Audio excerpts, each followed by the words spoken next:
கண்களை மூடுவோம். ஆண்டுடைய சமூகத்துக்கு நேராக நம்ம அர்ப்பணம் பண்ணுவோம். எங்கள் பரிசுத்த தகப்பனே, எங்கள் வல்ல பிதாவே, உடைய அன்பின் பாதத்திலும் உடைய கிருபையின் கரத்திலே நாங்கள் ஒருமிக்க நாங்கள் கடந்து வருகிறோம். கர்த்தனே பெரிய காரியங்களை செய்யும். இயேசு கிறிஸ்துவின் நாமத்தில் தானே ஜெபிக்கிறோம், ஜீவனுள்ள பரிசுத்த பரம தகப்பனே, ஆமென். அல்லேலூயா.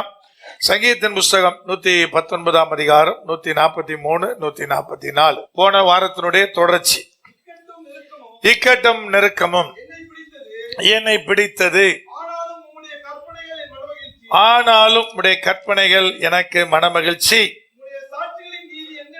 உம்முடைய சாட்சிகளுடைய நீதி என்றென்றைக்கும் நிற்கும். என்னை உணர்வுள்ளவனாக்கும், அப்பொழுது நான் பிழைத்திருப்பேன் என்று சொல்லுகிற தேவனுடைய வார்த்தை. என்னை உணர்வுள்ளவனாக்கும், அப்பொழுது நான் பிழைத்திருப்பேன். ஒருவேளை தேவதாசர்களாக இருந்தாலும், கர்த்தருடைய அற்புதங்களை அனுபவித்தவர்களாக இருந்தாலும், 3 தேவதாசர்கள் இக்கட்டும் நெருக்கம் வரும்போது எவ்விதமாய் நடந்து கொண்டார்கள் என்பதை குறித்து கடந்த வாரத்தில் உங்களோடு கூட பேசினேன்.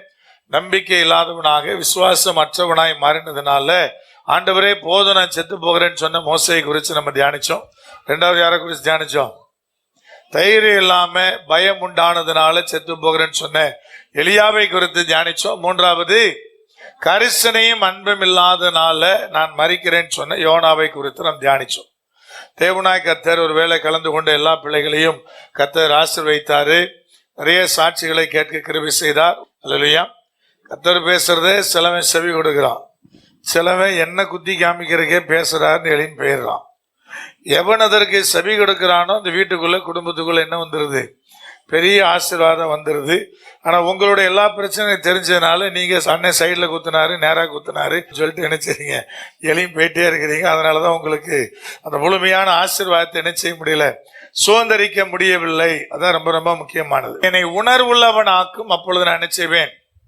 நான் பிழைத்திருப்பேன் என்று சொல்லுகிற வார்த்தை. அப்ப கர்த்தர் என்ன பண்ணாராம் பார்த்தீங்கன்னா, பூமியில அந்த உணர்வுள்ளவனை தேடினாராம். சங்கீதத்தின் புஸ்தகம் 14:2 தேவனை தேடுகிற உணர்வுள்ளவன் உண்டோ என்று பார்க்க கர்த்தர் பரலோகத்திலிருந்து மனுபுத்திரரை கண்ணோக்கினார்.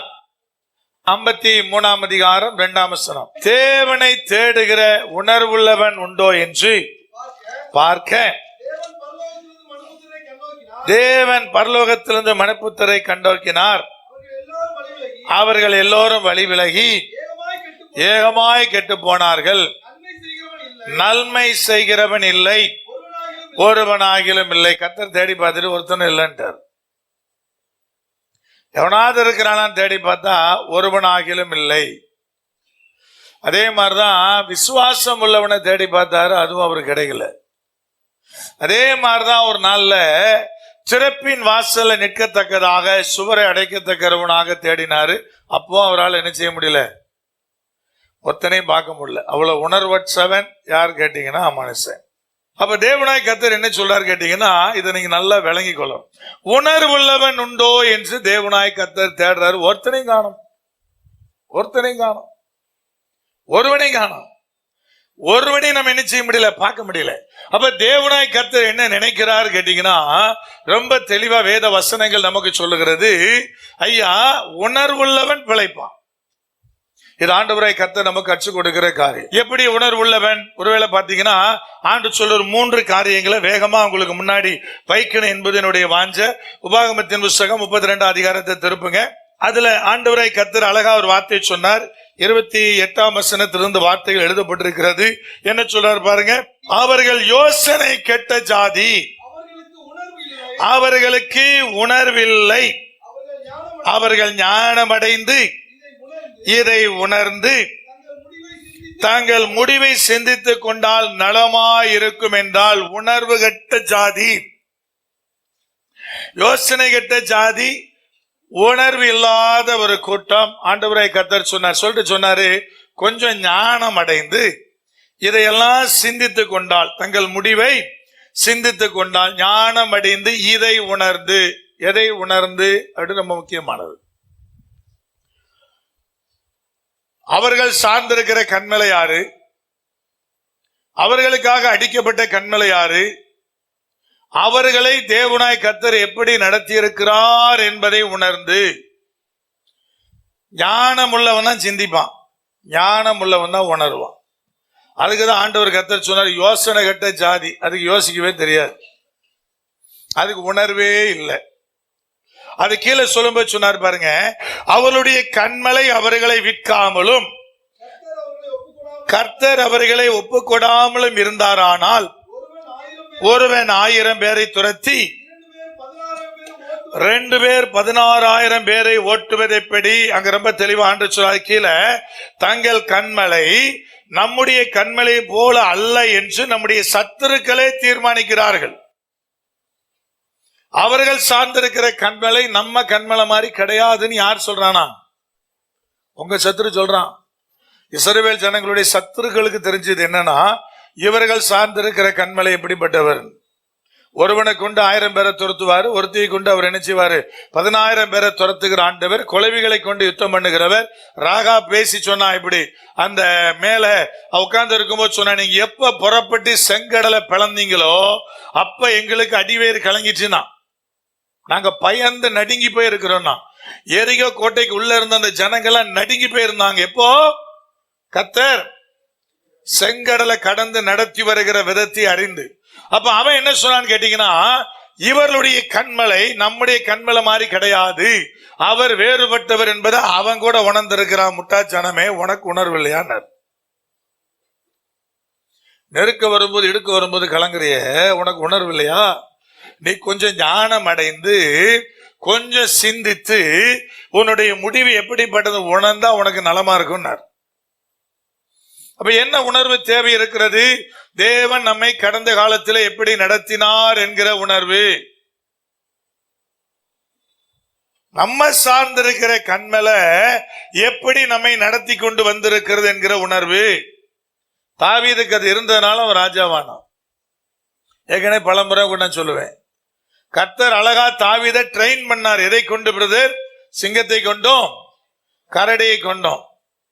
ஒரு சாதாரண சின்ன வலிமையற்ற ஒரு சின்ன வாலி மகனா இருக்கிற ஒரு மனுஷன் கொண்டே கர்த்தர் கரடியை விடுறாரு, சிங்கத்தை விடுறாருன்னா உலகமே சொல்லும் அவரை மாதிரி கடுமையான ஆள் ஒன்றும் இல்லை இல்லையா? ஒரு அப்பா தன்னுடைய பிள்ளைய சரியான தகப்பனா இருந்தா ட்ரெயின் பண்ணுவார். தாய் சிந்திப்பதற்கும் தகப்பன் சிந்திப்பதற்கும் நிறைய வித்தியாசம் உண்டு. ஆணுடைய சிந்தனைக்கும் பெண்ணுடைய சிந்தனைக்கும் நிறைய வித்தியாசம் உண்டு. நான் வரும்போது கார்ல என்னுடைய குடும்பத்தோடு பேசிட்டு வந்தேன். ஒரு தாய் எப்படி சிந்திப்பா, தகப்பன் எப்படி சிந்திப்பார்? தாய் ஃபுல்லாவே அன்பின் அடிப்படையில சிந்திப்பார், தகப்பன் கொஞ்சம் அறிவின் அடிப்படையில் என்ன செய்வாரு?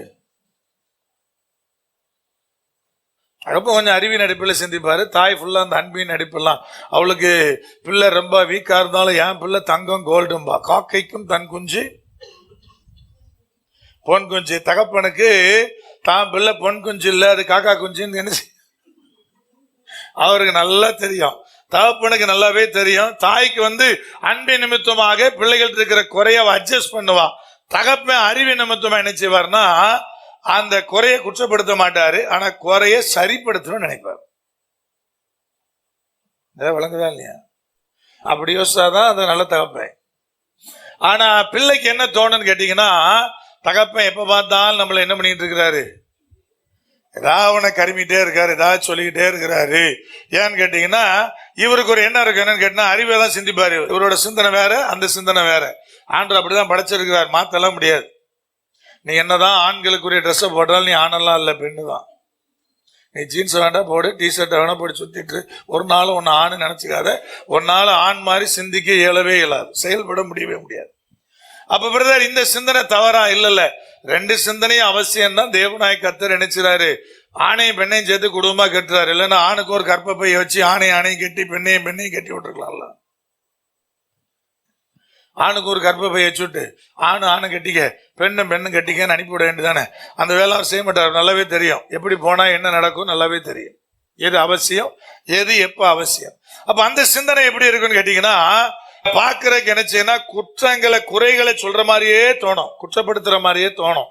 ஆனா அது அதனுடைய நோக்கம் அதுவல்ல. அந்த குற்றம் சரி செய்யப்பட்டா பிள்ளை நிப்பான்னு ஒரு தெரியும். நம்ம கண்மலை அப்படிதான், நம்ம நடத்துறவரு, அற்புதமா கொண்டு வர்றவர். நம்ம ஆண்டவர் வேற, அவர் வித்தியாசமா நம்மை நடத்துகிறவர். அப்ப நம்ம என்ன நினைச்சிடக்கூடாதுன்னு கேட்டீங்கன்னா, அவர் என்னை குற்றப்படுத்துறாரு, அவர் என்னை திட்டுறாரு, அவர் என்னை இப்படி பண்ணிட்டு இருக்காரு. கிடையவே கிடையாது. கர்த்தருக்கு அதற்கு ஒரு பெரிய நோக்கம் இருக்கும். அப்ப தேவனாய் கர்த்தர் அழகா சொல்றாரு, நீ உணர்ந்து கொள். அப்ப வெளியிருந்து பார்க்கும்போது எல்லாரும் சொல்லுவாங்க, என்னன்னா ஒரு சின்ன பையன்கிட்ட போய் கரடி கொண்டே விடுறாரு ஆண்டவர், எவ்வளவு கொடூரமான ஒரு தேவனா இருக்கிறாரு. சிங்கத்தை கொண்டே விட்டுட்டாரு, எவ்வளவு கொடூரமான தேவனா இருக்கிறார் அப்படின்னு தோணும். ஆனா அந்த சிங்கத்தையும் கரடியும் எப்படி எதிர்கொள்ளணும் என்பதற்கான பலனையும் அந்த ஞானத்தையும் யாருக்குள்ள கொடுக்கிறாரு? யாருக்குள்ள கொடுக்கிறாரு? தாவீதுக்குள்ள கொடுக்கிறார். இப்ப முன்னாடி கோலியாத் நிற்கும் போது தாவீது உணர்வுள்ளவனா இருந்தபடினால அவன் அதை நினைச்சு பலன் அடைஞ்சான். எதை நினைச்சு? கடந்த காலத்துல கர்த்தர் என்னை எப்படி நடத்தினாரு, சிங்கத்தை எதிர்கொண்ட நான், கரடி எதிர்கொண்ட நான், இந்த கோலியாத்தை எதிர்கொள்வது எனக்கு மிக மிக எளிதானது என்று நினைச்சான். நீ விளங்கி கொள்ளுங்க. அப்ப கர்த்தர் என்ன சொல்ல தெரியுமா? நீ உணர்வுள்ளவனா இருந்தா உனக்கு தேவையான உணர்வுள்ள முதல் காரியம் என்னன்னா, கடந்த காலத்துல தேவன் உன்னை எப்படி நடத்தினார் என்கிற உணர்வு. நான் பிறக்கும் போதே வானத்திலிருந்து குதிச்சேங்கிற உணர்வு உன்னை அழிக்கும். நீ ஒன்னும் வானத்திலிருந்து குதிக்கல, நானும் வானத்திலிருந்து குதிக்கல. நாங்களும் எப்படி தெரியுமா? கர்த்தர் அழகா தெளிவா சொல்ல, உன்னை எப்படி நடத்திட்டு வந்தாரு பாரு. அந்த உணர்வு தான் உனக்கு அவசியமானது. எதற்கு? பிழைத்திருப்பதற்கு. இதுதான் தேவனாய் கர்த்தர் சொல்றார். அப்படியே அதுக்கு பின்னாடி பாத்தீங்கன்னா புதிய ஏற்பாட்டுக்கு வருவோமா ஒரு பகுதியை, மார்க் 8 அதிகாரம் அதுல 17ஆம் வசனத்திலிருந்து ஆண்டவராய் கர்த்தர் பேசுகிற வார்த்தை. மார்க் 8ஆம் அதிகாரம் 17. இயேசு அதை அறிந்து அவர்களை நோக்கி, உங்களிடத்தில் அப்பங்கள் இல்லாதபடியினால் நீங்கள் யோசனை பண்ணுகிறது என்ன? இன்னும் சிந்தியாமலும் உணராமலும் இருக்கிறீர்களா? இன்னும் உங்கள் இருதயம் கடினமா இருக்கிறதா? வரும்போது அப்பம் கொண்ட மறந்துட்டான். கர்த்தர் அப்பத்தை பத்தி பேசுனா, புளித்த மாவை பத்தி பேசுனா, ஆண்டு இதுக்குதான் பேசிட்டு இருக்காருன்னு நினைக்கிறான். இப்ப கர்த்தர் என்ன கேமிச்சாரு? எப்படியா 5 அப்பங்களை கொண்டு 5000 பேர் நான் போஷித்தேன், 7 அப்பங்களை கொண்டு 4000 பேரை எப்படி போஷித்தேன், மீதி துணிக்கைகளை எப்படி நான் எடுத்தேன் என்பதை குறித்து அவரிடத்துல கேள்வி கேட்கிறார். அப்ப சீசர்களா இருந்தா கூட, கூடவே டிராவல் பண்ணா கூட, கர்த்தர் புளிச்சமாக பேசணும், இன்னைக்கு அப்பம் கொண்டு மறந்துட்டோம் இல்லையா, அதனால அதை பத்தி பேசிட்டு இருக்காரு. இப்ப அப்பம் கொண்டு மறந்ததுனால இன்னைக்கு ஃபுல்லா நமக்கு என்ன கிடைக்காது? என்ன கிடைக்காது? சாப்பிட்றதுக்கு ஒன்றும் கிடைக்காது அப்படிங்கிற கவலையில அவன் இருக்கிறான். இப்ப கர்த்தர் இருக்கிற நீ தானே பார்த்த, 5 அப்பத்தை கொண்டு நான் எவ்வளவு பேரை போஷித்தேன் பாத்தியா? 7 அப்பத்தை கொண்டு நான் எவ்வளவு பேரை போஷித்தேன் உனக்கு தெரியுமா? அதுல மீதி எவ்வளவுலாம் எடுத்த யார் பார்த்தது? யார் பார்த்தது? சீசர்கள் பார்த்தாங்க. கர்த்தர் கேட்கிற நீ தானே பார்த்த, ஏன் இன்னும் உணர்வு இல்லாம இருக்கிறான்றார். அப்ப கர்த்தர் என்ன சொல்லுவாரு தெரியுமா? உணர்வடையுங்கள், நீங்கள் பிழைத்திருப்பீர்கள். கர்த்தர் முதல்ல சொல்றாரு, உங்களை கடந்த காலத்துல நடத்தி கொண்டு வந்த தேவனுடைய காரியத்தை பார்த்து முதல்ல உணர்வடை. எப்படி நடத்தினாரு, எப்படி வெறுமையானதுல இருந்து கர்த்தர் எப்படி கொண்டு வந்தாரு, எப்படி ஆசீர்வதித்தாரு, குறுகிய காலத்துல இவ்வளவு பெரிய காரியங்களை கர்த்தர் எப்படி உங்க மூலமா செஞ்சாரு, உங்களுக்கு எப்படி வீட்டை கொடுத்தாரு, உங்களுக்கு எப்படி வாகனத்தை கொடுத்தாரு, உங்களுக்கு எப்படி கல்யாணத்தை நடத்தி வச்சாரு, கல்யாணம் நடத்தும் போது நீ யாரு, இப்ப நீ யாரு. என்னங்க வானத்திலிருந்து கூச்சுன்னு சொல்லக்கூடாது இல்லையா? நிறைய பேர் வானத்திலிருந்து கூச்சு, எங்க அப்பா யாரு தெரியுமா, அவரே ஆண்டி பண்டாரமா இருப்பாரு. ஆனா இவா சொல்லிக்கிட்டே இருப்பா, எங்க அப்பா யாரு தெரியுமா. நீ வாழ்க்கையில விளங்குறது ரொம்ப கஷ்டம். அவர் ஏற்கனவே ஆண்டி பண்டாருந்தாங்கிறத ஒத்துக்க, கர்த்தர் ஒன்று நினைச்சுவாரு, நான் எங்க அப்பா வீட்டுல எப்படி தெரியுமா, அடே அப்பா, அவர் அப்படியே டெய்லி உன நெய்யில குளிப்பாட்டி தேனை ஊட்டி தான் உன்னை வளர்த்தாரு. நல்லா விளங்கி கொள்ளுங்க. வார்த்தையை மாத்து, ஆசீர்வதிக்கப்படணும்னா அப்போ ஒத்துக்கணும். முதல்ல ஆமாண்டவர், நான் வெறுமையானவன், வெறுமையான நிலையில தான் கர்த்தர் என்னை கொண்டு வந்தாரு. இன்னைக்கு கர்த்தர் என்னை கொடுத்திருக்கிற ஆசீர்வாதமே கர்த்தருடைய திட்டமிடுதல். என்னுடைய சொந்த காரியத்தை கொண்டு, நான் வாங்குற அந்த சொந்த சம்பளத்தை கொண்டு, நான் வச்சிருக்கிற இதை கொண்டு இந்த வாழ்க்கையை நான் வாழ இயலாது. ஆனா கர்த்தர் நடத்தி இருக்கிறாரு. விளங்குதா விளங்கலையா? அந்த உணர்வு இருந்தா நீங்க பிழைச்சிருப்பீங்க. கர்த்தர் முதலாவது அந்த உணர்வை குறித்தான் பேசுறார். அப்போ கடந்த காலத்தை திரும்பி பார்க்காம நம்ம அந்த ஆசீர்வாதத்துக்குள்ள வர முடியாது. கடந்த காலத்தில் எவ்வளவு இழப்பு தெரியுமா பிரதர்? அந்த இழப்பு உன்னை பாதிக்காம கர்த்தர் கொண்டு வந்திருக்கிறார். அதை யோசிச்சியா? உங்க வீட்டுல கர்த்தர் உங்களுக்கு கரங்கள்ல கொடுத்திருக்கிற ஆசீர்வாதங்களுக்கு எல்லாம் எவ்வளவு நாள் நீங்க உபவாசம் இருந்தீங்க? ஆண்டவரே ஃப்ரிட்ஜ் வேணுங்கிறதுக்காக 40 days உபவாசம் இருந்தேன். 40 நாள் முடிக்கும் போது கர்த்தர் கிருபையா ஃப்ரிட்ஜ் கொடுத்தாரு. அப்படியா? நீங்க வச்சிருக்கிற வாகனம், நீங்க வச்சிருக்கிற பொருட்கள், கர்த்தர் கொடுத்திருக்கிற எல்லா ஆசீர்வாதத்துக்காக நீங்க மெனக்கட்டது என்ன? ஆண்டுகிட்ட போராடினது என்ன? அப்ப தேவனை எப்படி நடத்திட்டு வந்தாரு? இக்கட்டின் பாதையில எப்படி கொண்டு வந்தாரு? வனாந்தரத்தின் பாதையில கர்த்தர் எப்படி கரம் பிடித்து நடத்துகிறார்? அதை உணர்வு இல்லாம தான் இஸ்ரவேல் ஜனம் பாலும் தேனும் ஓடுகிற கர்த்தர் நிமித்த ஆசீர்வாதத்துக்குள்ள போக முடியாம போயிட்டாங்க. வனாந்தரத்துல கர்த்தர் எப்படி கூட்டு வந்தா நினைச்சிருக்கணும்ல. 10 வாதைகள்ல கர்த்தர் தன்னை எப்படி நடத்தினாருங்கிற உணர்வு வேணும்ல. செங்கடல் எப்படி பிளக்கப்பட்டதுன்னு என வேணும்ல. அடிக்கப்பட்ட கண்மேல் இருந்து எப்படியா தண்ணீர் புறப்பட்டு வந்தது யோசனை வேணும்ல. எப்படி அக்னி ஸ்தம்பம் வந்தது, எப்படி தேவனாய் கர்த்தர் மேக ஸ்தம்பமாய் கடந்து வந்தார், எப்படி நடத்தினார், ஏன் என் செருப்பு தேயவே இல்லை, ஏன் என் வஸ்திரம் பழுதாகல, யோசிக்கணுமா? நம்ம நடக்காதையே யோசி புலம்பி கர்த்தர் கொடுக்கவிருக்கிற ஆசீர்வாதத்தை நம்ம இழந்துகிட்டே இருக்கிறோம். கர்த்தர் சொல்றாரு அதை யோசிக்காத, கர்த்தர் நடத்தி கொண்டு வந்த பாதை யோசி. இஸ்ரவேல் ஜனங்களோட மிஸ்டேக் அதுதான். ஏன் முறுமுறுப்பு வந்துச்சு, ஏன் புலம்பு வந்துச்சு? நடத்தி கொண்டிருக்கிற காரியத்தை யோசிக்காம நடக்காத யோசித்தா. நான்வெஜ் வேணும்னு அழுதுகிட்டு இருக்கிறான். இப்போ அவனை என்ன பண்றது? எல்லார் வீட்டு வாசல் என்ன ஒப்பாரிக்கிறாங்க. இலை விழுந்த வீடை விட கேவலமா இருக்கிறான். எதுக்கு? அந்த நான்வெஜ்ஜை திங்கிறது. ஞாயிற்றுக்கிழமை ஆனா பிறகு ஏதாவது கடிக்காம என்னால முடியாது, அதே தான் அவன் பண்ணான். நீ வேணா வீட்டு வாசல்ல இருந்து ஒப்பாரி வை. அது ஒண்ணுதான் நீ பண்ணல. பாண்டர் என்ன சொல்ல வர்றாரு? ஐயா, எவ்வளவு காரை கர்த்தர் செஞ்சாரு. அவர் கொடுத்த மண்ணா எப்படி இருந்துச்சு அதை ருசிக்க தெரியல. அவர் கொடுக்கிற தண்ணீர் எப்படி இருக்கு ருசிக்க தெரியல.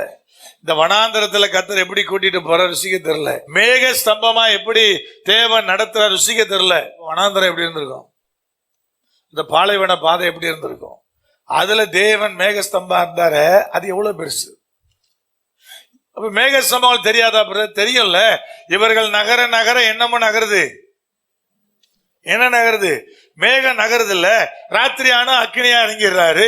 இவர்கள் நகர்ந்தா அக்னி என்ன செய்கிறது? நகருகிறது. எவ்வளவு பெரிய அற்புதம், எவ்வளவு பெரிய அடையாளங்கள்.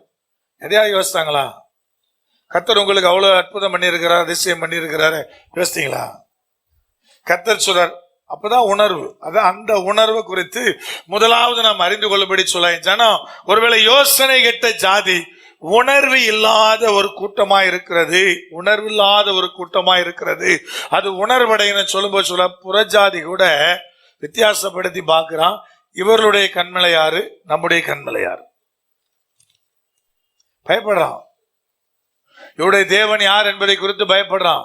புறஜாதிகளுக்குள்ள கூட தேவன் அந்த பயத்தை என்ன பண்ணி வச்சிருக்கிறாரு, உண்டாக்கி வைத்திருக்கிறார். அவ்வளவு சீக்கிரம் கை போட துணிகிறது இல்லை. பெரிய மத தீவிரவாதிகளை தவிர மற்றவர்கள் பம்புறாங்க. ஏன் பிரதர்? நம்முடைய தேவனை குறித்து அவனுக்கு கூட தெரியும். கர்த்தர் கேட்கிறார், உனக்கு தெரியாதா? அவங்க கூட அறிஞ்சு வச்சிருக்கிறானே, உனக்கு தெரியாதா? அப்பனுடைய கண்மலையாகிய நான் யார் என்பதை முதலாவது என்ன பண்ணிக்க, உணர்ந்து கொள் என்று தேவனாய் கர்த்தர் பேசுகிற வார்த்தைகள் என்பது அங்கே இடம் பெறுகிறது. உணர்வற்ற ஜனமா இருக்காதீங்க தேவனாய் கர்த்தர் பேசுகிறார். ஏசாயா 27 அதிகாரம் 11 வசனம். அதன் கொப்புகள் உலரும் போது வடிந்து போம், ஸ்திரீகள் வந்து அவைகளை கொளுத்தி விடுவார்கள். அது உணர்வுள்ள ஜனம் அல்ல, ஆகையால் அதை உண்டாக்கினவர் அதற்கு இறங்காமலும் அதை உருவாக்கினவர் அதற்கு கிருபை செய்யாமலும் இருப்பார். அந்த உணர்வுள்ள ஜனத்தை உண்டாக்கினவர் ஆண்டவர்தான், உருவாக்கினவர் அவர் தான். ஆனா இறங்க மாட்டாராம். ஏன்னா உணர்வில்லாம இருந்தா தேவனாய் கர்த்தர் இறங்க மாட்டார். அதுதான் சொன்னார், எக்காலத்திலும் எப்பொழுதும் நீ தேவனை சோத்தரிப்பு கொண்டிருப்பதான் யாருடைய சித்தமா இருக்கிறது, தேவனுடைய சித்தமா இருக்கிறது. பெரும் பாடுகளுக்குள்ள போற ஸ்தோத்திரம் பண்ணு. கடந்த காலத்தை நினைச்சு ஸ்தோத்திரம் பண்ணு. இதையெல்லாம் செய்தீரேன்னு கர்த்தரை ஸ்தோத்திரம் பண்ணுங்க. தேவன் உங்களுக்கு இறங்குவார். உணர்வுள்ள கூட்டமாக மாறும்படி தேவனாய் கர்த்தர் அழைக்கிறார். எரேமியா 4 அதிகாரம் 22 வசனம். என் ஜனங்களோ மதியற்றவர்கள், என்னை அவர்கள் அறியாதிருக்கிறார்கள், அவர்கள் பைத்தியமுள்ள பிள்ளைகள், அவர்களுக்கு உணர்வே இல்லை. பொல்லாப்பு செய்ய அவர்கள் அறிவாளிகள், நன்மை செய்யவோ அவர்கள் அறிவில்லாதவர்கள். பொல்லாப்பு செய்யறதுக்கு அறிவாளி, நன்மை செய்யற அறிவு இருக்காதுன்றார். போத மருந்தை பத்தி கேட்டீங்கன்னா எல்லாம் தெரியும், எங்க கிடைக்கும் தெரியும், எங்கிருந்து வரும் தெரியும், எல்லாம் தெரியும். சினிமா பத்தி கேட்டா எல்லாம் தெரியும், எல்லா பாயிண்ட் சைட்டுகளும் தெரியும்.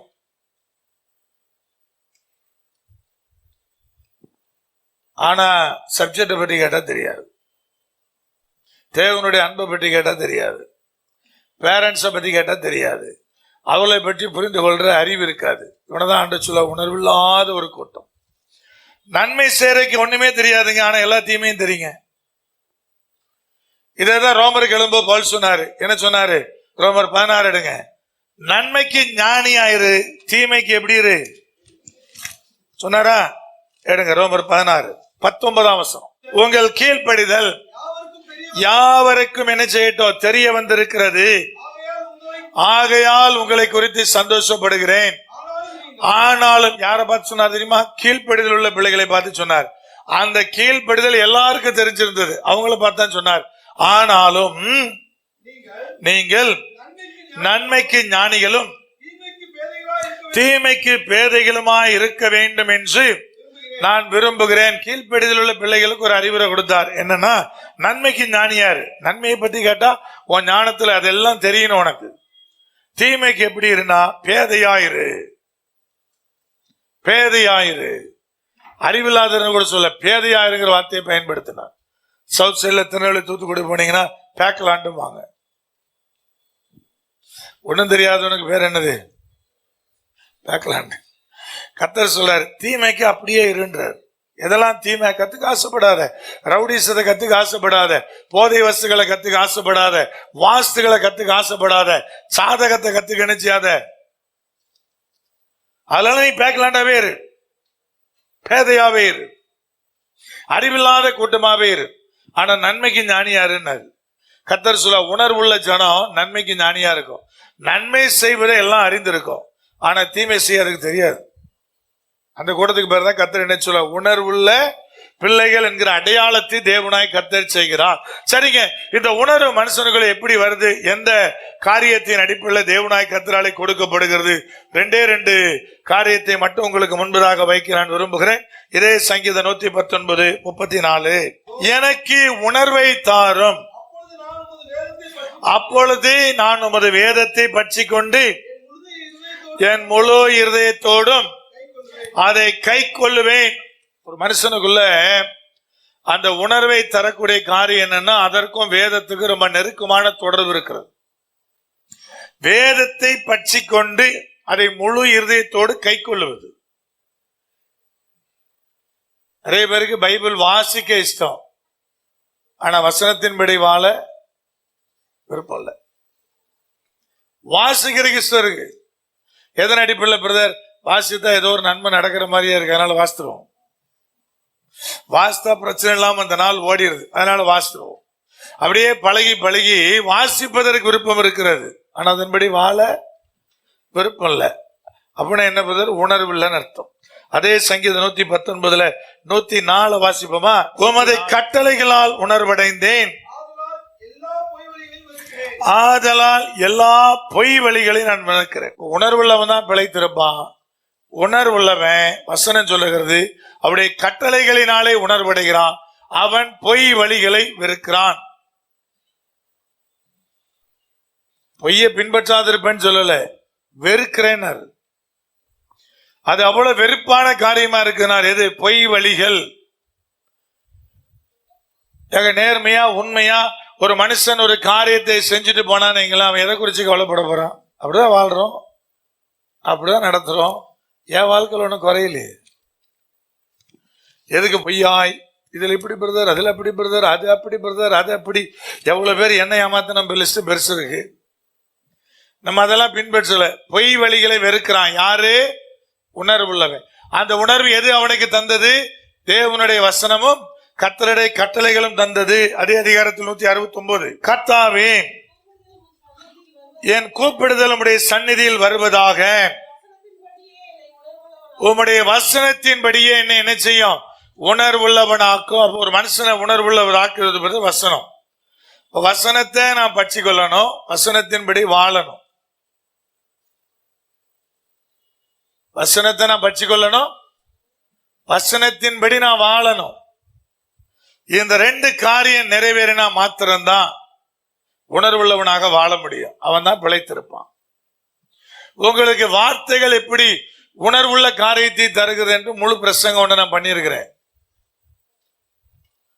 எப்படி வார்த்தைய 3 ஸ்டேஜ்ல மனுஷன் அதை எப்படி ஏற்றுக்கொள்றான், ஏற்றுக்கொள்ளாம போறான், அதனால் நடப்பது என்ன என்பதை குறித்து 3 காரியங்கள் வச்சு உங்ககிட்ட பேசியிருக்கிறேன். இதனால மேலோட்டமா காமிக்கிறேன். ரோமர் 1ஆம் அதிகாரத்தை திரும்புங்க. அதுல 3 நிலைகள்ல வசனம் உள்ளே வருவதற்கு மனுஷன் தடையாக சில காரியங்களை செய்வதாக அந்த வேத பகுதி சொல்லுகிறது. அதுல வர்ற ஒரு சில வசனங்களை மட்டும் வேகமாய் உங்களுக்கு நான் காண்பிக்க நான் விரும்புகிறேன். 18ஆம் வசனம், சத்தியத்தை அநியாயத்தினாலே அடக்கி வைக்கிற மனுஷருடைய எல்லாவித அவபக்திக்கும் அநியாயத்துக்கும் விரோதமாய் தேவ கோபம் வானத்திலிருந்து என்ன செய்கிறது? வெளிப்படுத்தப்பட்டிருக்கிறது. சத்தியத்தை ஒரு கூட்டம் அநியாயத்தை கொண்டு அடக்குது. அதனால அது என்ன ஆகுது பிரதர்? அவபக்திக்கும் அநியாயம் 2 வார்த்தை கர்த்தர் பயன்படுத்துறார். சத்தியத்தை அநியாயத்தினாலே அடக்கி வைக்கிற மனுஷன் அவபக்தி உள்ளவனா இருப்பான். சத்தியம் வரும்போது அதை அடக்கிறது எதை கொண்டு? அநியாயத்தை கொண்டு. தன்னிடத்தில் இருக்கிற அந்த அநியாயத்தை கொண்டு அவன் அவபக்தி உள்ளவனா இருப்பான். அப்புறம் அப்படியே வந்தீங்கன்னா 21ஆம் வசனத்துல அடுத்த ஒரு கேரக்டர் சொல்றார். வசனம் உள்ள வரும்போதே தடுக்கிறது ஒரு ரகம், அவன் அவபக்தி உள்ளவனா இருப்பான். 21ஆம் வசனத்தை என்ன சொல்றாரு பாருங்க. அவர்கள் தேவனை அறிந்தும் அவரை தேவன் என்று மகிமைப்படுத்தாமலும் ஸ்தோத்தரியாமலும் இருந்து தங்கள் சிந்தனைகளினாலே வீணரானார்கள். உணர்வில்லாத அவர்களுடைய இருதயம் இருளடைந்தது. வசனம் தெரியுமா? தெரியும். அறிஞ்சிருக்கிறானா? அறிஞ்சிருக்கிறான். அது உள்ள செயல்பட விடுறதில்ல. வசனம் சொல்லுகிறது தேவனை மகிமைப்படுத்துறது இல்லை. வசனத்தை அறிந்தும் ஸ்தோத்தரியாமலும் இருந்து. நம்முடைய கிறிஸ்துவ மார்க்கத்துல ஒரு குறிப்பிட்ட சபையார் மாத்திரம் நிறைய ஸ்தோத்திரம் பண்ணுவாங்க. அவர்கள் கூட உள்ளத்தின் ஆழத்திலிருந்து ஸ்தோத்தரிக்கிறாங்களான்னு தெரியல. ஸ்தோத்திரம் ஸ்தோத்திரம் ஸ்தோத்திரம் ஸ்தோத்திரம் சொல்லிக்கிட்டே இருக்காங்க. உள்ளத்தின் ஆழத்திலிருந்து ஸ்தோத்திரம் வருதான்னு தெரியல. உங்க நான் எப்பவும் சொல்லுவேன், 1000 ஸ்தோத்திர பலி தயவு செஞ்சு வாசிக்காது. அது எவனோ ஒருவனுடைய அனுபவம். சுருட்ட முடி உள்ளவரே சோத்திரம், நீட்ட முடி உள்ளவரே சோத்திரம், சிவந்த மேனி உடையவரே சோத்திரம். அவர் சோப்பா இருக்கிறது நீ பார்த்த, அவர் முடி சுருண்டு இருந்தது நீ பார்த்த, அவர் உருவம் எப்படி இருந்ததுன்னு நமக்கு தெரியப்படுத்துன்னு தெரிஞ்சாதான் அவரே பிரியமாக தன்னுடைய உருவத்தை வரைஞ்சு போட்டு போயிருப்பார் இல்லையா? அவர் உருவம் எப்படி இருக்கு நான் தெரிஞ்சுக்கணும்னு சொன்னார் தெரியுமா? பவுல் சொன்னார் கொரிந்து சபைக்கு எழுதும் போது, தடவி ஆகிலும் பார்த்து தேவன் எப்படி இருக்கான்னு அறிஞ்சு கொள்ளணும். அப்படின்னு என்ன அர்த்தம்? அவர் மனுஷ உருவம் எடுத்து வந்தார் இல்லையா? தடவி ஆகிலும் பார்த்து மனுஷன் தேவனை கண்டுபிடிப்பதற்காக போட்டிருக்கு இல்லையா? அப்ப என்ன அர்த்தம் பிரதர்? அவரை உற்று பார்த்துன்னு ஏன் போடல, தடவி பார்த்துன்னு ஏன் போட்டிருக்காரு? தடவி பார்த்து தேவனை அறிஞ்சு கொள்றதுக்காக மனுஷரூபம் எடுத்தா இருந்தாலும் போட்டிருக்கு வசனம். ஏன் தடவி பார்க்கணும்? பார்த்தா தெரியாதா? ஏன் தடவி பார்க்கணும்? அப்படின்னு என்ன அர்த்தம்? அவர் உருவம் எப்படி இருந்தது முக்கியம் இல்லை. அவர் ஒன்ன மாதிரி கை வச்சிருக்காரு, கால் வச்சிருந்தாரு, ஒன்ன மாதிரி அவருக்கு ஒரு தலை இருந்தது, ஒன்ன மாதிரி அவருக்கு ஒரு கண் இருந்தது. சோப்பா இருந்தாரா? அவர் சுருட்ட முடி உடையவரா இருந்தாரா? நீட்ட முடியா? தாடி வச்சிருந்தாரா? லேட்டஸ்டா ஒரு கிறிஸ்தவ ஒருத்தன் ஒரு ரீல்ஸ் போட்டிருந்தான். முத உலகத்துக்கு பங்கு வச்சவர் வந்து இயேசு கிறிஸ்துவம் பார்த்தான்.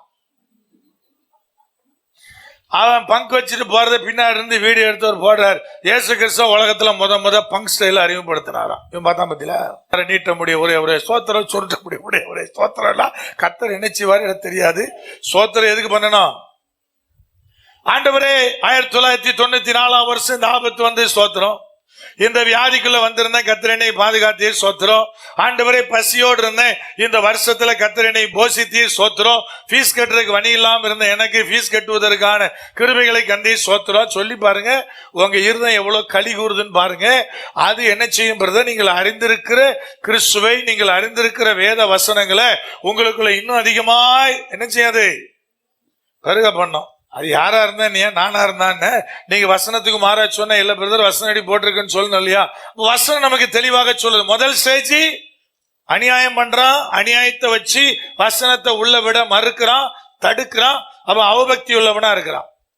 ரெண்டாவது ஸ்டேஜ் தேவனை அறிந்திருந்தும் வார்த்தையை உள்ள என்ன செய்யல, கொண்டு வரல. அதனால அவன் என்ன ஆயிட்டான் பிரதர், உணர்வில்லாத அவர்களுடைய இருதயம் இருளடைந்தது. இருதயம் உணர்வில்லாம இருக்குது. உணர்வில்லாத இருதயத்தோடு பிரதர் நான் டிராவல் பண்ண என்ன ஆகும் பிரதர், ஒரு நாள் இருளடைந்துடும். அப்புறம் சொல்ற அவர்கள் தங்களை ஞானிகள் என்று சொல்லியும் பைத்தியக்காரராகி நிறைய பேர் தன்னைத்தானே ஞானின்னு சொல்லிட்டு சுத்திட்டு இருக்கிறான்.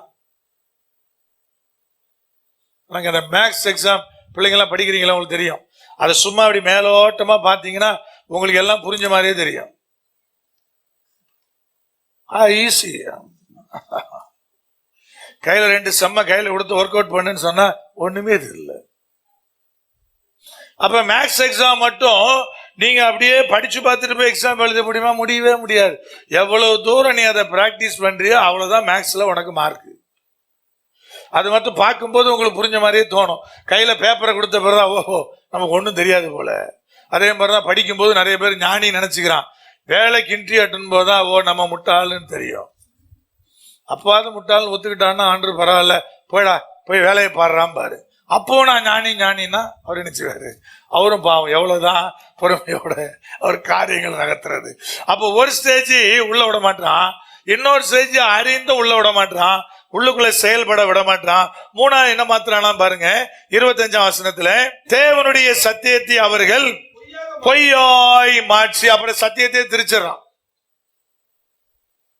சத்தியம் அறிஞ்சு உள்ள அந்த வார்த்தை செயல்பட விடலன்னா ஒரு ஸ்டேஜ்ல நீங்க உங்கள் செய்கைக்கு ஏத்த மாதிரி வசனத்தை திரிக்கிறீர்கள்.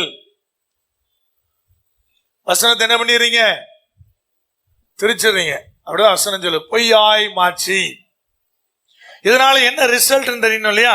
29 இருந்து நான் வாசிக்கிற நேரம் கருதி, அவர்கள் சகலவித அநியாயத்தினாலும் வேசித்தனத்தினாலும் துரோகத்தினாலும் பொருளாசையினாலும் குரோதத்தினாலும் நிறையப்பட்டு பொறாமையினாலும் கொலையினாலும் வாக்குவாதத்தினாலும் வஞ்சகத்தினாலும் வன்மத்தினாலும் நிறைந்தவர்களுமாய் புறங்கூறுகிறவர்களுமாய் அவதூறு பண்ணுகிறவர்களுமாய் தேவ பகஞ்சருமாய் துராகிருதம் பண்ணுகிறவர்களுமாய் அகந்தையுள்ளவர்களுமாய் வீம்புக்காரருமாய் பொல்லாதவைகளை யோசித்து பிணைக்கிறவர்களுமாய் பெற்றாருக்கு கீழ்ப்படியாதவர்களுமாய்.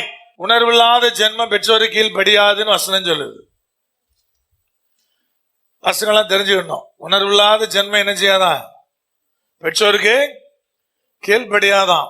வசனத்தை உள்ளே அனுமதிக்காதவன். நீ வசனத்தோட கேட்கலாம், இன்னைக்கு அண்ணன் பிரசங்கம் நல்லா இருக்குது நல்லா இல்லைன்னு ஏதாவது சொல்லிட்டு கூட போகலாம், பிடிச்சதுன்னு சொல்லலாம், இல்ல ஒரு நாள் ஏசிட்டு கூட போகலாம், பிரச்சனை இல்லை. ஆனா அந்த வசனத்தை உள்ள நீ அனுமதிக்கலன்னா நீ எப்படி மாறிடுவ? இதுல இருக்க லிஸ்ட் எல்லாம் உனக்கு வந்துடும். அதுல ஒண்ணு பெற்றாருக்கு கீழ்ப்படியாதவன், பொல்லாதவைகளை யோசித்து பிணைக்கிறவருமாய், தேவையில்லாத யோசித்து திங்க் பண்ணி அதை நிறைவேற்றுகிறவனுமாய், அதுக்குள்ளே அகப்படுகிறவனுமாய். அப்புறம் அடுத்த வசனம் சொல்லு, உணர்வில்லாதவர்களுமாய், உடன்படிக்கைகளை மீறுகிறவர்களுமாய். உணர்வில்லாதவர்களுமாய் உடன்படிக்கைகளை மீறுகிறவர்களுமாய். உடன்படிக்கைகள் சிங்குலரா ப்ளூரலா? அப்ப என்னவா இருக்கும்? ஆண்டோடு இருக்கிற உடன்படிக்கைன்னா ஒண்ணு தானே. எல்லாத்துக்கும் ஒரு உடன்படிக்கை போடுறோம். உடன்படிக்கையை மீறவன் யாரு பிரதர்? கணவனும் மனைவியாய் கைபிடிக்கும் போது ஒரு உடன்படிக்கை செய்யறான். என்னது? வாழ்விலும் தாழ்விலும் சுகத்திலும் சுகவீனத்திலும் எல்லாத்திலும் சொல்றாலே அது ஒரு உடன்படிக்கை. ஒரு வீட்டுல வாடகைக்கு போனா அக்ரிமெண்ட் போடுறான், அது ஒரு உடன்படிக்கை. ஒரு இடத்துல கடை தொடங்கினா ஒரு அக்ரிமெண்ட் போடுறான், அது ஒரு உடன்படிக்கை. அக்ரிமெண்ட்னால என்னது தமிழ்ல? வசனத்துக்கு கீழ்படியாதவன் அதெல்லாம் மீறிடுவான். எனக்கு தெரியாது, இங்க சொல்லு. பெற்றாரு கீழ்படிய மாட்டான், வசனத்தை மீறிடுவான். இதெல்லாத்தையும் சொல்லிட்டு சுபாவ அன்பில்லாதவர்களுமாய், இணங்காதவர்களுமாய், இரக்கமில்லாதவர்களுமாய் இருக்கிறார்கள். வசனத்தை ஏற்றுக்கொள்ளாதவன், அந்த உணர்வு என்கிற ஒன்று வராதவனுக்குள்ள இவ்வளவு கேரக்டர் இருக்கும். இணங்க மாட்டான், அன்பு இருக்கிறாரு, இரக்கம் இருக்காது. அப்புறம் கீழே சொல்றார், இப்படிப்பட்டவைகளை செய்கிறவர்கள் மரணத்துக்கு பாத்திரா இருக்கிறார் என்று தேவன் தீர்மானித்த நீதியான தீர்ப்பை அவர்கள் அறிந்திருந்தும் அவைகளை தாங்களே செய்கிறதும் அல்லாமல் அவைகளை செய்கிற மற்றவர்களிடத்தில் பிரியப்படுகிறவர்களுமா இருக்கிறார்கள். இதெல்லாம் தவறுன்னு தெரியுமா? தெரியும். அதற்கு தேவனுடைய தண்டனை எப்படி வரும் தெரியும். இதெல்லாம் அறிஞ்சிருந்தும் அதை இவனும் செய்யறான், செய்யறவன அவனுக்கு பிடிக்கவும் செய்யுது. அதனாலதான் எல்லா அக்யூஸும் நண்பரா இருப்பாங்க, எல்லா சினிமா பைத்தியும் நண்பரா இருக்கும், எல்லா சீட்டாட்ட கும்பலும் நண்பரா இருக்கும். அது ஞாயிற்றுக்கிழமையான கை பற பற பறன்னு வரும். அப்புறம் திடீர்னு ஆண்டு குஷ்டம் மாதிரி ஏதாவது கொடுத்து இப்படி சொல்லிக்கிட்டே நினைச்சிட்டாரு, நீங்க பரபரப்புக்கு விட கிடைச்சிடும். எல்லா சீட்டாட்ட கும்பலும் என்ன ஆயிரும், ஒன்னா சேர்ந்துரும். இவனும் செய்வான், செய்யறவனதான் பிடிக்கும். நீங்க உங்க பிள்ளைகளை குறித்து நீ கணக்கிடும் போது என்ன பண்ணிடக்கூடாதுன்னா, என் பையன் ரொம்ப நல்லவன் தான், என் பொண்ணு ரொம்ப நல்லவதான், அவன் ஃப்ரெண்டு தான் அவனுக்கு எடுத்துட்டான்னு சொல்லிடாதீங்க. உங்க பையன் என்ன கேரக்டரோ அதுக்கேற்ற மாதிரி அவனுக்கு ஃப்ரெண்ட் இருப்பான். உங்க பொண்ணு என்ன கேரக்டரோ அதுக்கேற்ற மாதிரி அவளுக்கு ஃப்ரெண்ட் இருப்பாங்க. எல்லா அக்யூஸ்டும் ஒன்னா இருக்கும். அதுதான் ஆண்டு சொன்னார், அவனும் செய்வான், செய்யறவனே அவனுக்கு பிடிக்கும். அதாங்க ரொம்ப முக்கியமானது. இவனையும் அவளுக்கு பிடிச்சது, அவளையும் அவளுக்கு பிடிச்சது, அதே கேரக்டர் அது, அதனால பிடிக்கும். சினிமா பைத்தியம் எல்லாம் ஒன்னா சுத்தம். அதுக்கு என்னென்ன சினிமா எப்ப ரிலீஸ் ஆயிருக்குன்னு கரெக்டா தெரியும், என்னென்ன தியேட்டர்ல ஓடுதுன்னு கரெக்டா தெரியும். எல்லாம் ஒன்னா கும்பல் சேரும்.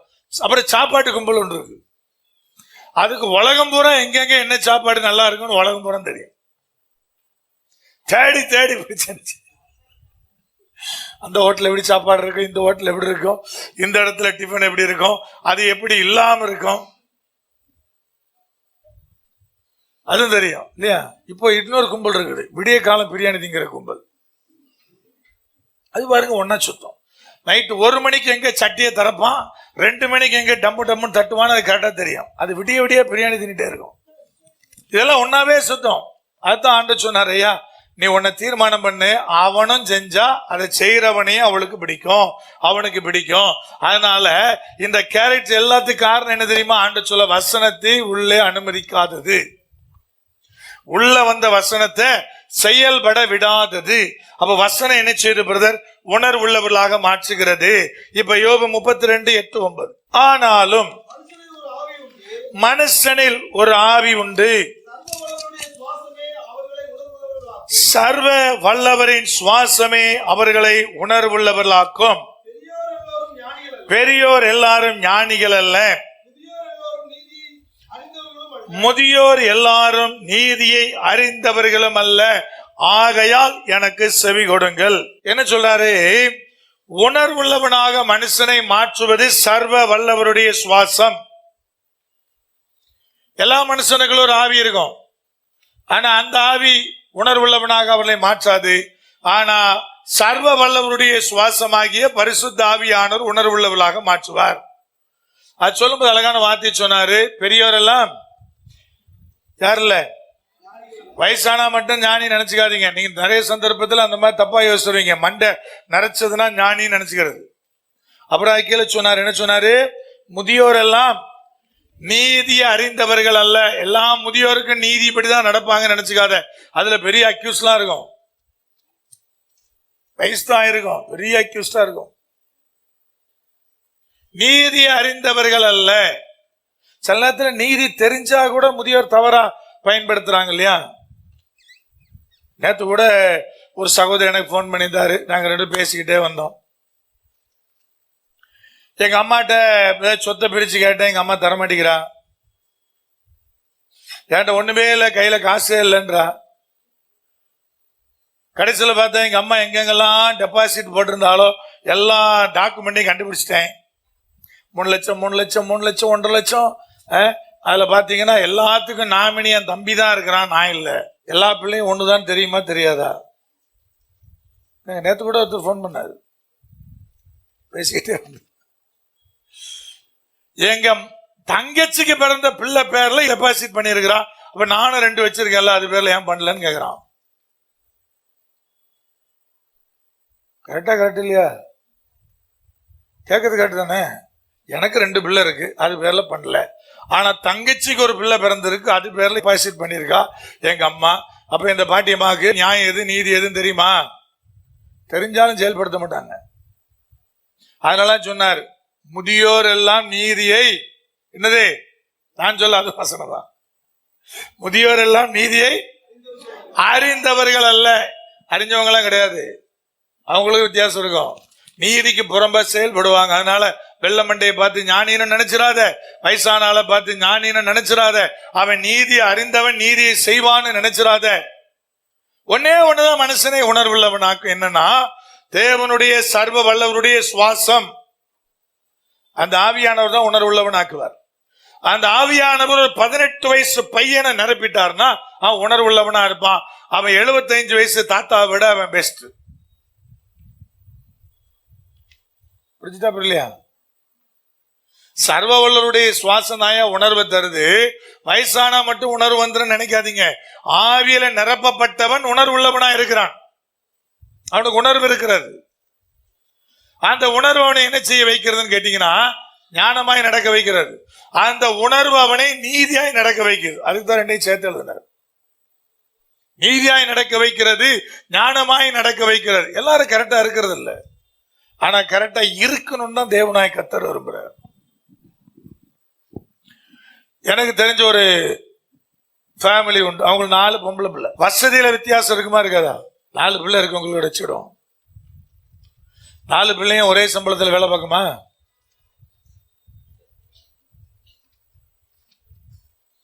கேள்வி எல்லாம் புரியுதா? 4 பிள்ளைகளுக்கும் பொம்பளை பிள்ளை வச்சுக்கிடும். ஒரே மாதிரி வசதி வாய்ப்புல தான் 4 மருமக அமைஞ்சிருப்பானா?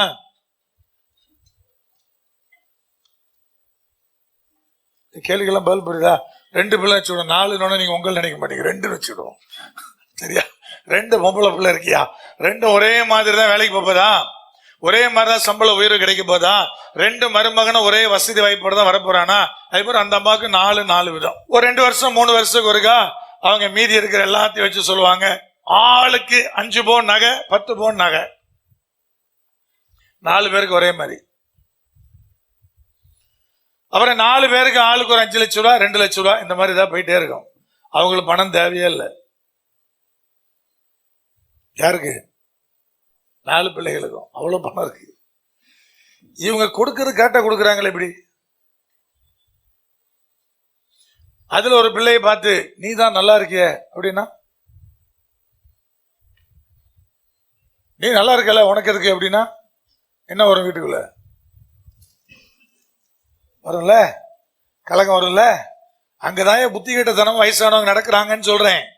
வேத வசனம் சொல்லுது, நல்லா புரிஞ்சுங்க. உங்களுக்கு வயசாகலாம், நீங்க பிள்ளைகளை வேறுபடுத்தி பார்த்தீங்கன்னா வீட்டுல கலகம் வந்துடும், சண்டை வந்துடும். கண்டிப்பா உங்க 2 பிள்ளை இருந்தாலும் 3 பிள்ளை இருந்தாலும் 3 பேரும் ஒரே வசதி வாய்ப்புல ஒரே தட்டுல உங்களால நிறுத்தவே முடியாது. அதுதான் பழமொழி சொன்னாங்க, 4 விரலும்